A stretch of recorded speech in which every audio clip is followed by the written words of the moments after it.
Good morning, everyone. Happy February. It is February 2nd, and I am so happy. The cold, dark January is over. It is officially Love-uary, the love month. We just got our first Love-uary premiere yesterday with Lacey Chabert and Robert Buckley. An Unexpected Valentine was amazing. Hello. I loved it. Seriously, it was so good. I had a great time. I was dancing with them when they had Love Shack playing. It was amazing. We're going to do a review on that some other time. But today we are here to talk about the 2025 Winter Escape movies. But before we do that, let us haul out the Hallmark. Are you all ready? Whether you're watching on YouTube or Spotify, join me in hauling out the Hallmark. Haul out the Hallmark.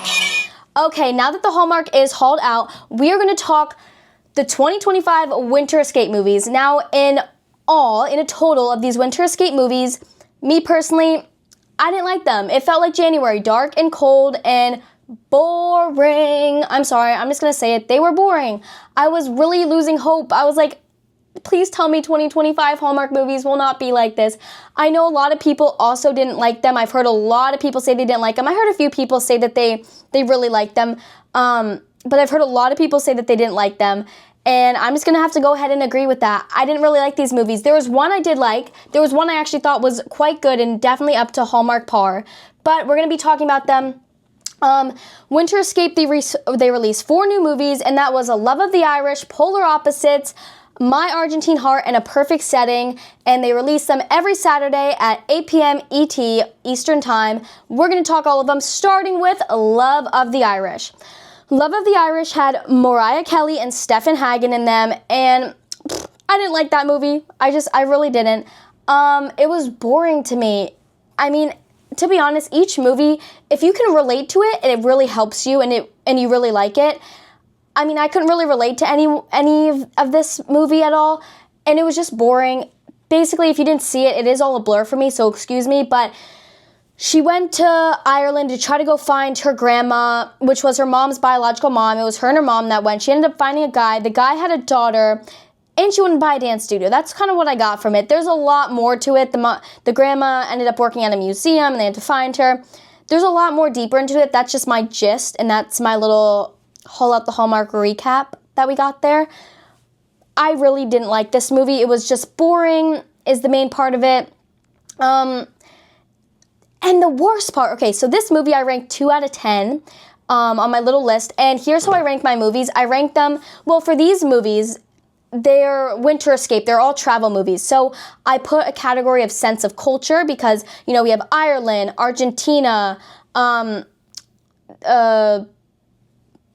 Antarctica, I think there was, and then Belgium. That's right, Belgium. So I put sense of culture, and because, if you're going to go to these movies, I want to see the culture. I want to learn more about this country or the destination that they're going, because that's, interesting to me, and I think interesting to some other fans. And then I also have another category with love, because obviously they love / chemistry. Has to be there. It's Hallmark. Come on. And then hope, because something Nikki DeLoach always says, which I love her for this, is she says, Hallmark to me is not a channel of love, it's a channel of hope. And that's so true. All the movies have so much hope, and when they don't have hope, it just, so I rank them hope too, and then I do an overall rank. My sense of culture for this one was a 5 out of 10, because I felt like 5 out of 10, half. I felt 50-50 with the culture. I felt I was getting culture, and sometimes I was like, hey, I'd like to see this or that more. They did a good job, kind of showing around different places of Ireland and doing Irish culture things as well. I remember they were Irish dancing in one scene. So that was fun to see that culture, and I enjoyed that. But I would have liked to see more for sure. And then the love, the chemistry, 1 out of 10. Terrible. I'm sorry, it just wasn't that good. I really didn't like it because the chemistry just wasn't there, and I heard other people say this as well. I would have liked chemistry to be so much more. I almost felt it was some awkward middle school relationship. It was there was just no chemistry, and it was you just wanted to be more chemistry, more passion, more. That's not the words, but you know what I mean. The hope, I ranked that a 5 out of 10 too, because there was a lot of hope with her, meeting her biological grandma / the mom meeting her biological mom. but the hope was like light on it. It was like a light hope. So I rated that a 5 out of 10. So that was my overall rank for Love of the Irish. Let's go on to Polar Opposites. Okay, I'm going to be so honest. I absolutely loved Polar Opposites. This was when I was like, okay, like, here we go. Hallmark par. Let's go. I love this movie. I thought it was really good. Sense of culture and place, I rated a 10 out of 10. I thought I had no complaints. I thought they did an amazing job. They were on the cruise. They showed the cruise. They showed the views. And then when you got to Antarctica. I think it was Antarctica. Yeah. There was like, and it had Rhiannon Fish in it, which she is amazing. I love her. And, you saw the penguins, you saw, like, the ice things, whatever that is called. Ice things. I don't know. But then you just got to see a lot of culture in, like, that place. And it was cool. It was really beautiful, too, in Antarctica. And it made me, like, be like, oh, my gosh, I want to go there. So yeah, that was the Polar Opposites. I'm just getting up the cast right here because I forgot what the guy's name was. The guy's name was, Markanian Tarasuk. I hope I said that right. But he was also amazing. I loved him. I'm not sure if he's in any other Hallmark movies, but if he's not, please get him in more. I loved him. I rated their love an 8 out of 10. I thought their culture was cute. I was like, this is just so cute. I mean, like, come on, it was a little strange they were, like, staying in the same room when they weren't actually dating, but, like, whatever, that was just being nice, I guess. I can let that slide. The hope for that movie was, a 10 out of 10, I said. I think I said 10 out of 10 because there was just a lot of hope that she would get to her dad the whole time. If you don't know this movie, she got a call saying that her dad wasn't answering her calls, and her dad was in Antarctica, and her dad was like, help, but, like, the phone was breaking up. And so she went to Antarctica. She needed a permit, so she didn't have a permit, so she snuck on the boat, told this guy. This guy ended up taking her in, which she ends up falling in love with. She gets to her dad. They all know that she didn't have a permit, and it's okay, I guess, at the end. And her dad, actually, he didn't need help. A penguin needed help. But there was hope to see her dad. There was hope to get her dad. There was hope for that poor penguin. I loved it. It was just amazing. It was so cute, and I just loved it. And the shots of Antarctica, too, were beautiful. And I ranked that movie together a 9 out of 10. I don't know what got the point off, but I know it just wasn't obviously perfect, but I really liked it. And, like, the comments I said for this one, let me see. Really loved it and interesting, I said. Really interesting and loved it. So I have, like, this little, I call it my Hallmark book right here. If you're watching on YouTube, you can see it. Basically, right here is, like, some stars I want to meet, but this is, like, my winter escape reviews. And I keep, like, all my Hallmark stuff in there that I like to remember. So that's that. If you're wondering what I'm looking at, that's what it is. Next was that's how I watched it. Next was My Argentine Heart, which released on January 18th. Oh, by the way, Love of the Irish released on January 4th, and Polar Opposites January 10th. I think that's right. January 11th. Yes. My Argentine Heart released January 18th. My Argentine Heart was equivalent to running a marathon. Obviously, it wasn't because I was literally laying, like, in my bed. But watching this, like, I just wanted to get through it. This took me, like, a full week to get through because I'd watch 5 minutes at a time, or, like, I'd watch, like, 20 minutes at a time. And I just want to put it down. It was so boring. And here's why it was boring. Let me just get the cast in it just in case you are wondering who was in it. I'm going to just put it. My Argentine Heart cast. Okay, so the cast was Julie Gonzalo and Juan Pablo Di Pace. Hopefully I said that right. I take Spanish class, so let's hope that paid off.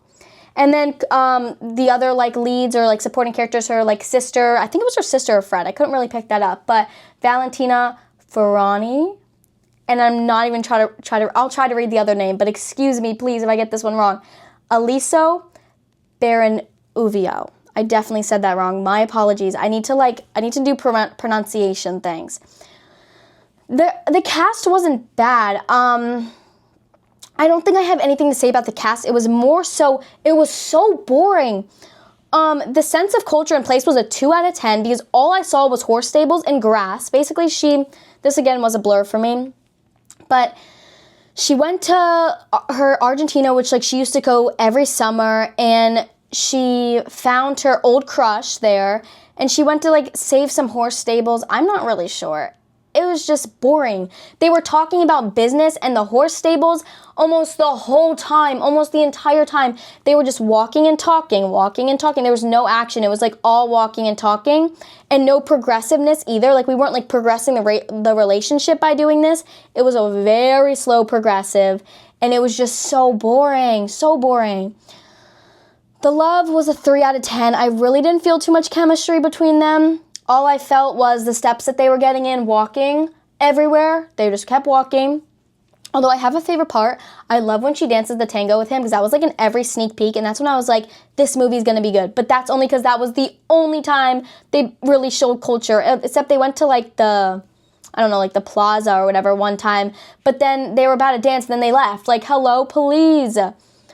Boring. I was like struggling getting through that one. I just didn't like that one at all. I rated it a 3 out of 10. But that was the one that ties. I tie that one with Love of the Irish for last place, and Polar Opposites is first place, which leaves The Perfect Setting, which was our last Winter Escape movie, which released on January 25th. The Perfect Setting. Okay, I was, if you don't know, I started watching When Calls the Heart January 3rd. I started with season 1. I am now on season 11, episode 3, because I just finished episode 2 today. Me and my mom are binging this like crazy. My dad is like, wow, you guys are like pro bingers at this. We are binging this like crazy, guys.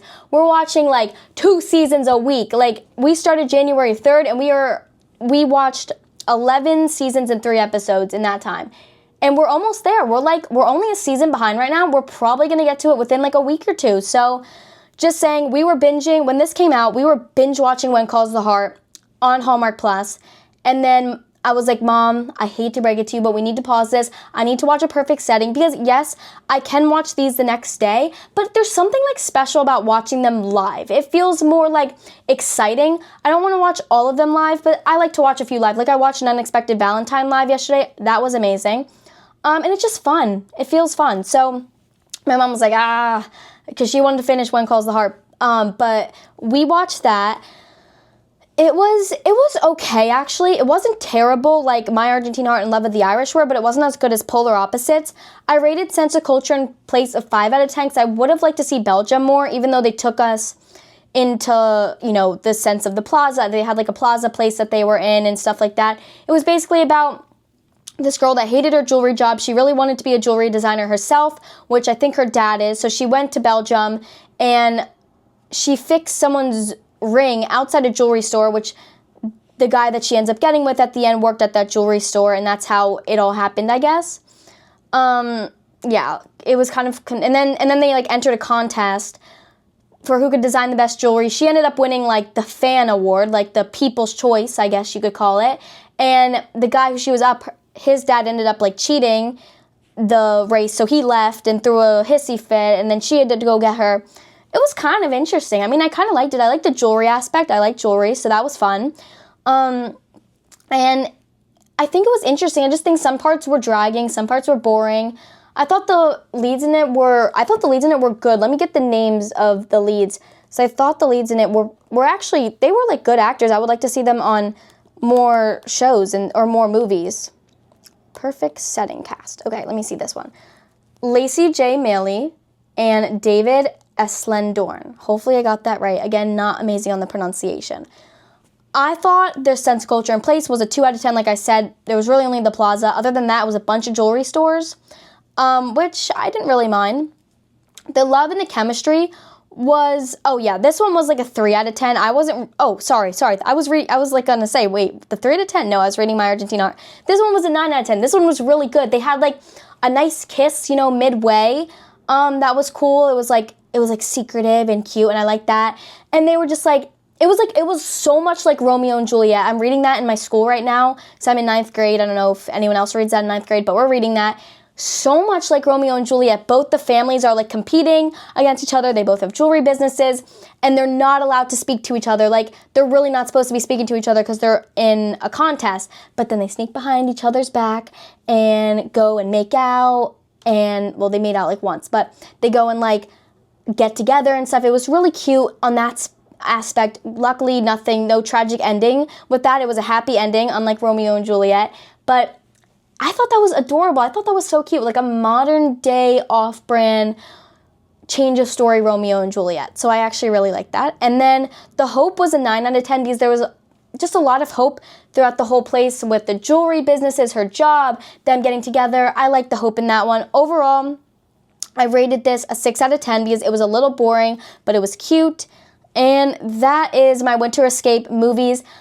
I cannot wait for Lovey-Worry. It started off with a bang, baby. It was amazing.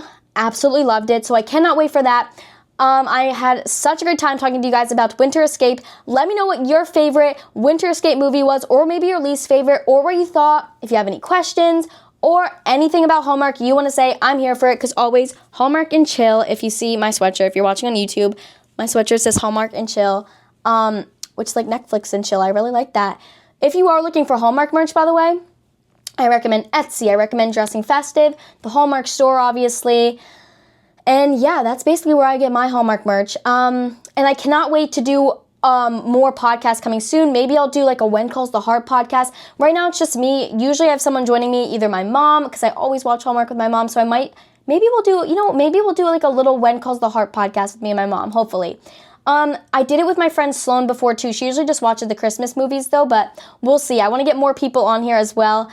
So stay tuned for more podcasts. I cannot wait. Thank you guys so much for watching. I love you all so much. And don't forget to haul out your Hallmark wherever you go. Have that nice Hallmark personality and always smile and live your Hallmark life. I love you guys. Mwah. Bye.